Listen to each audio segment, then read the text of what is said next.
पहुंचना है। मैं पीछे तो नहीं रह गया। लोग मेरे बारे में क्या सोच रहे हैं?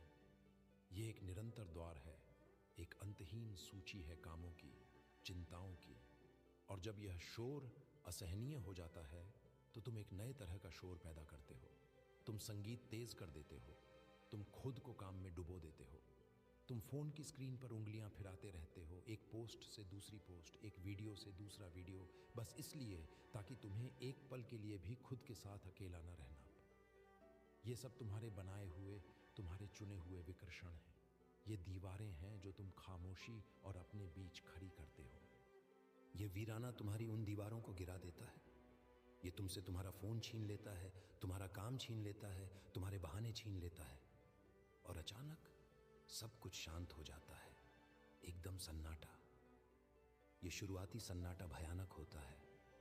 मैं जानता हूं, ये असहज करता है, ये कानों को चुभता है, क्योंकि सदियों से इंसान शोर का आदी रहा है।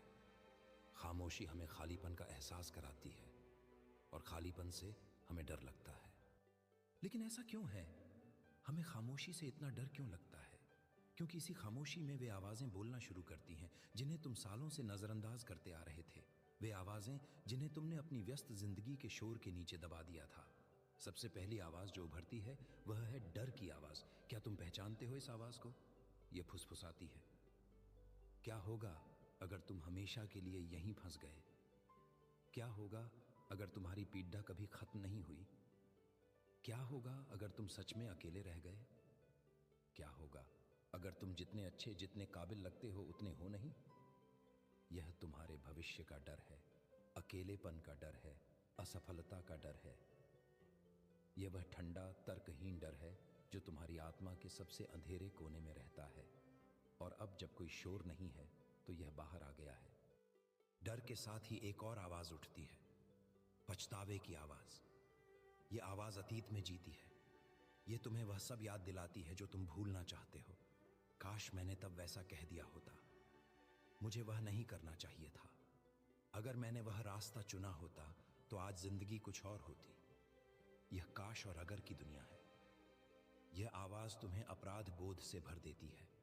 यह तुम्हारे हर गलत फैसले का हिसाब लेकर बैठ जाती है और तुम्हें बताती है कि तुम कितने दोषी हो। यह तुम्हारे कंधों पर एक भारी बोझ की तरह है जिसे तुम हर जगह ढोते फिरते हो, और इस सन्नाटे में इसका वजन और भी ज्यादा महसूस होता है। और जब डर और पछतावे की आवाजें थोड़ी शांत होती हैं तब सबसे गहरी और सबसे महत्वपूर्ण आवाजें उभरती हैं। ये हैं बड़े सवालों की आवाजें।